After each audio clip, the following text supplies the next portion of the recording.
4 Monks ने 2 सप्ताह तक बिना कुछ बोले चुपचाप ध्यान करने का निश्चय किया। उन्होंने अपने इस अभ्यास के प्रतीक के रूप में एक मोमबत्ती जलाई, जो कि उन्हें हर वक्त यह याद दिलाती रहे कि उन्हें बिना कुछ बोले बस ध्यान करना है। इसके बाद उन मॉन्क्स ने ध्यान करना शुरू किया।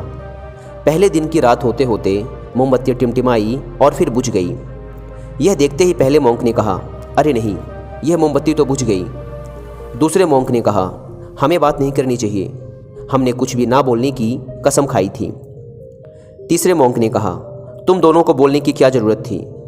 चौथा मॉन्क हंसा और बोला, हा हा हा, मैं अकेला हूँ जिसने बात नहीं की। दोस्तों, उन सभी के बोलने के अपने अलग अलग कारण थे, लेकिन चारों में से प्रत्येक ने बिना कुछ सोचे तुरंत ही अपने विचार रख दिए।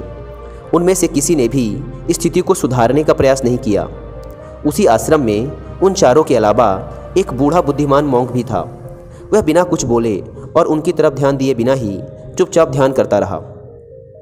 इस तरह से उस बुद्धिमान मॉन्क ने बिना एक शब्द बोले उन चारों को ही उनकी गलती का एहसास करा दिया, जो कि वो चारों बोलकर भी नहीं कर पाए।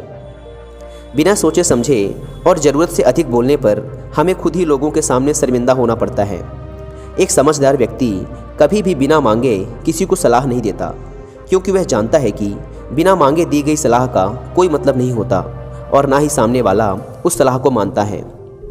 लेकिन आजकल लोगों ने अपनी प्रॉब्लम बताई नहीं कि हम उन्हें सॉल्यूशन देना शुरू कर देते हैं, जबकि 99% केसेस में जब लोग हमसे अपनी प्रॉब्लम शेयर कर रहे होते हैं तो वो हमसे कोई सॉल्यूशन नहीं सुनना चाहते, बल्कि वो तो सिर्फ ये चाहते हैं कि हम उनकी बातों को ध्यान से सुन लें, और इससे उन्हें कुछ समय के लिए शांति महसूस होती है।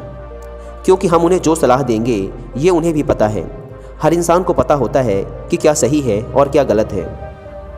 इसलिए जब अगली बार हमसे कोई अपनी प्रॉब्लम शेयर करे तो हम बस उसकी बातों को ध्यान से सुने, उसे सलाह देना ना शुरू कर दें जब तक कि उसने मांगी ना हो। क्योंकि सामने वाला इंसान बस हमसे इतना ही चाहता है कि हम उसकी बातों को ध्यान से सुने और समझें।